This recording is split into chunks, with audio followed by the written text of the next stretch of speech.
Hey guys, welcome back to another Dragonheir Silent Gods video. In today's video I'm going to be showing you all about the new damage type Corrosion added to the poison element in Season 3. Before I get to that though, I do just want to say a quick thank you to the sponsor of today's video, Dragonheir Silent Gods. So if you are interested in giving Dragonheir a try, please do click the link in the description or the pinned comment to get involved today. So for those of you who have been following Season 3 and all of the information that's been coming out about it over the last week or so, it does actually go live in a matter of days. It goes live on Friday the 22nd for anybody who started on global launch, and obviously at the end of Season 2 for anybody who's a little bit further behind. But with Season 3, there is 3 new damage types coming to the game, and in this video here I'm going to showcase the new poison damage type called Corrosion. So if we filter here by Corrosion, first of all, I'm just going to explain how it actually works. There we go. So Corrosion, as you can see, there are 8 new heroes coming to the game, 3 legendaries, 3 epics, and 2 rares. I've done a little bit of playtesting with the legendaries. They are great fun. Realistically, I think it's going to be kind of the meta for Season 3. I don't think we'll be able to compete with anybody, or you won't be able to compete with anybody if they have the exclusive legendary for Corrosion. If it doesn't get changed before it goes live on Friday, it's very broken at the moment. But in terms of how it works, if we look here, so these heroes can inflict corrosion to lower enemies' HP. Corroded HP decreases over time, rather than it being deducted immediately. In addition, these heroes can deal additional damage to the target based on the degree of corrosion they suffer. So as an example here, if we look at one of the skills, the way they deal damage, it's so the battle skill here deals damage to enemies within range centered around the enemy and converts 50% of the damage to corrosion. So 50% of the damage you're dealing is going to be considered corrosion damage, which then goes onto a debuff on the boss. It's not a visible debuff, or onto the target rather. In the description here it does show a green bar on the health bars, but that's not actually present on the test server. I don't know if it will be when the game actually goes live. I hope it will, just to give you a bit of an indication how much corroded HP you've actually got. But then certain skills will deal more damage based on the amount of corrosion on the target. For example, Rook, the exclusive legendary, he deals additional poison damage once for every 10,000 corrosion on the target.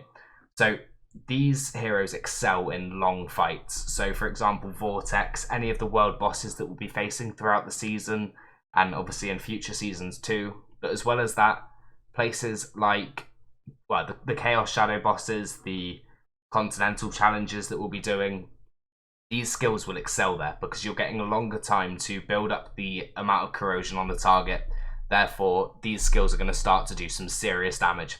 In fact, on AoE targets, on the practice dummies, my computer can't actually handle the amount of damage Rook does, because this, every 10,000 it deals an additional set of damage.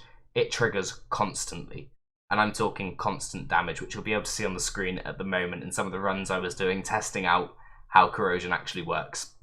So what I'm going to do now is I'm just going to run through the new heroes being added to the game. We'll run through their skills, and then I'll give you my opinion on where I think Corrosion's going to excel.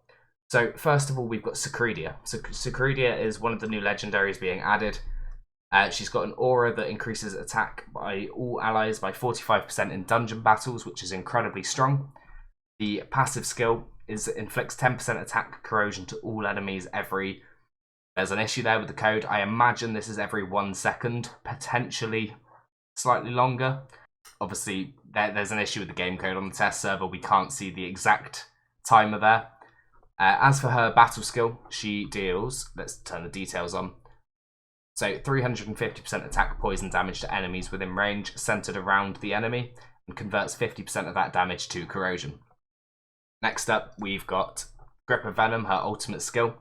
Deals 640% attack poison damage to enemies within range, increases the corrosion inflicted on all enemies by 25%, up to 1,200% of the hero's attack, and deals extra damage equal to 60% of all the increased corrosion on all enemies afterwards. So once again, as I said, the more you ramp up your corrosion, the more damage this is capable of doing. So longer fights where you're able to stack a load of corrosion, you're going to deal insane damage with these skills. Next up, we've got the next legendary. We've got Whisk. So Whisk is, on his passive skill, whenever under invisibility, damage dealt will be increased by 30%, and corrosion will be increased by 15%. The battle skill gains invisibility, so he's granting that buff for himself for 5 seconds and then strikes the farthest enemy from the hero 3 times. In the meantime, each strike dealing 150% poison damage, attack poison damage, and converting 50% of the damage dealt to corrosion. On Whisk's ultimate skill, it gains invisibility for 5 seconds and a 20% attack up for 10 seconds, deals 105% attack poison damage to enemies within range, and converts 50% of the damage dealt to corrosion afterwards. So there's actually a issue on the writing of this skill. It actually hits 5 times, which makes Whisk a perfect candidate for Witch's Remains, or if you're using Crown of the Unclean for your defense penalty, then Whisk is perfect for that, just building with accuracy. As much as he doesn't need accuracy in the rest of his kit, he will be amazing at placing that with a very high frequency every time he uses his ultimate skill. Next up, we have Rook. So Rook is the exclusive legendary for the corrosion damage type, and he is absolutely insane. So on his aura, he increases allies' attack by 30% in all battles. His passive skill increases damage dealt to enemies with current HP of more than 50% by 30%. The way this works is on bosses such as the Continental bosses, the Otherworld endgame boss, the Vortex, they are always going to be at full health. They don't actually lose health, so you're going to get the constant 30% increased damage at all times against bosses, outside of like dungeon bosses and things. On the battle skill then, so in indiscriminate assault, summons a giant rat to strike enemies within range, dealing 350% attack poison damage, deals an additional 50% attack poison damage once for every 10,000 corrosion on the target, and it ignores enemies' shields. Next up, the ultimate skill, Black Death, casts the spell 3 times, with each spell dealing 260% attack poison damage to enemies within range, deals additional 35% attack poison damage once for every 10,000 corrosion on the target, also ignores the enemy's shield. So as I said, the more corrosion you stack, the more damage you're going to be doing, to the point where you get absurd amounts of numbers being triggered from Rook. It is actually insane how much damage he does. He is so broken. On the lower levels of Vortex, I was able to hit 4.6 billion damage, and still hitting near around 1 billion on Vortex 4. I think it was around 800 million today in the test runs I was doing, which is absolutely absurd. It shouldn't be this way. I think if you don't get your hands on Rook at the start of Season 3, you are at a significant disadvantage compared to anybody who does. And even more so if you don't get his exclusive artifact compared to people who do. I would be very shocked if it goes live in the game the way it currently is, because it is game breaking how strong Rook actually is. Obviously that doesn't need to have legendary supports with him either. You could build a team of epics around Rook and your damage would be absolutely huge. So in terms of the epics, Gegnu is the first one. So as you may recognise, he is a reskinned Dalbam, the ice element tank. So on Gegnu's passive, inflicts 15% attack corrosion to the attacker when taking damage, also increases corrosion inflicted to enemies around the hero by 25%. Next up, his battle skill deals 330% attack poison damage to enemies within range, converting 40% of that damage to corrosion. Lastly, on his ultimate skill, he strikes enemies within range 3 times, with each strike dealing 240% attack poison damage, and also converting 40% of that damage into corrosion. Next up, we have Dragonheir. So Dragonheir is another melee corrosion damage dealer. So on his passive skill, when an enemy inflicted with corrosion dies, the hero gains 20% attack up for 10 seconds and recharges 10% of his ultimate energy. On his battle skill, he strikes an enemy twice, with each strike dealing 220% poison damage and converting 60% of that damage dealt to corrosion. On his ultimate skill, deals 700% attack poison damage to enemies within range, and an additional 300% attack poison damage to enemies inflicted with corrosion. I have a feeling this could be a really strong AoE nuke. I haven't tested him out yet, but he is on my list of things to test while we have the test server. Purely based on the multipliers, 1000% attack is a huge amount of damage you can pump out with him. So he'll be a fun one to test out, and I will probably do a separate video on that in the coming weeks. Next up, we have Dargo. So Dargo is the only ranged epic for the corrosion element. Dargo has a aura that increases allies' attack by 30% in the City of Trials battles. His passive skill, whenever attacking enemies whose current corrosion is less than 30% of their max HP with skills, corrosion damage dealt will be increased by 30%. On his battle skill, deals 400% attack poison damage to the enemy with the current highest corrosion and converts 50% of that damage into corrosion. His ultimate skill summons 5 orbs to strike random enemies in turn. Enemies without corrosion will be attacked first.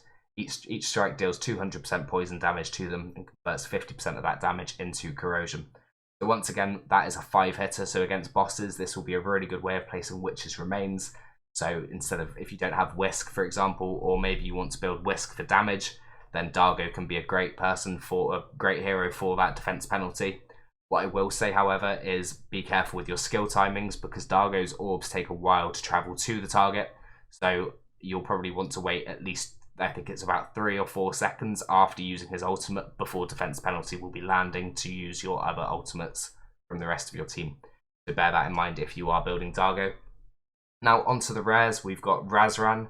Razran has an aura with crit damage by 24% in all battles, which is really strong for a rare. His passive skill, basic attacks have a 50% chance of dealing an additional 100% attack poison damage.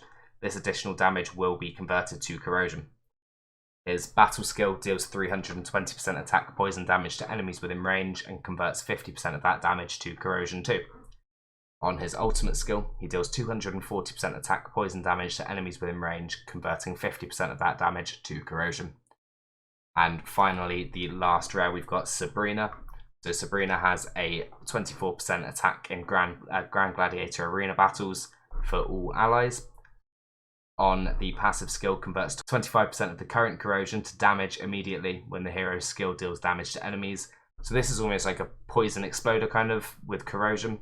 So you're going to be constantly triggering that corrosion. Therefore, heroes who gain benefit to having lots of corrosion on the target, like Rook, for example, won't benefit well with having Sabrina in their team, because that corrosion level is going to be constantly chunked down. And as much as if you don't have Rook, for example, Sabrina could be a really good option to constantly trigger that damage and give you a lot of burst damage, it's probably something that's not going to be used as frequently. On the battle skill, Sabrina fires an orb that can bounce up to 4 times between enemies, dealing 160% attack poison damage. Each time it deals damage, that's 50% of that is converted to corrosion. And lastly, on the ultimate skill, 700% attack poison damage to enemies within range and grants 15% attack up to herself for 10 seconds. So all in all, I think a lot of these heroes for corrosion are incredibly strong. I think it is incredibly imbalanced and a very fun damage type. It's one of those things where if I was to get Rook at the start of Season 3, I would hope it doesn't get nerfed, because you are able to just do so much with that damage. However, I'd feel wrong doing so. I feel like it's, like I said, it's a massive disadvantage for anybody who doesn't get Rook. So I would like to see Rook balanced a little bit, at least, to maybe put a cap on the amount of damage he can do. So where he's dealing an extra amount of damage per corrosion, cap that at a certain amount so it doesn't go off constantly. I think it would bring it in line a little bit more with the other new damage types that have been added and make it a lot more fair. As I said, obviously, if I didn't get him, I'd be hoping it got nerfed because I wouldn't be able to compete, but he is good fun. So if it doesn't get nerfed, then fingers crossed everybody pulls a Rook and is able to take advantage of that huge damage. So that is all for the Corrosion Showcase. In terms of actually showing them off, I've obviously play tested them quite a little bit. I've got some runs that I can put in the background here. But before I do that, I just want to say a huge thank you once again to Dragonheir Silent Gods for supporting me and sponsoring this video. And make sure if you want to get involved with Dragonheir, you do hit that link in the description and get involved today. But outside of that, like I said, I'll leave footage rolling for another minute or so just so you can see how Corrosion works. But thank you very much for watching the video today, guys. I'll see you in the next one.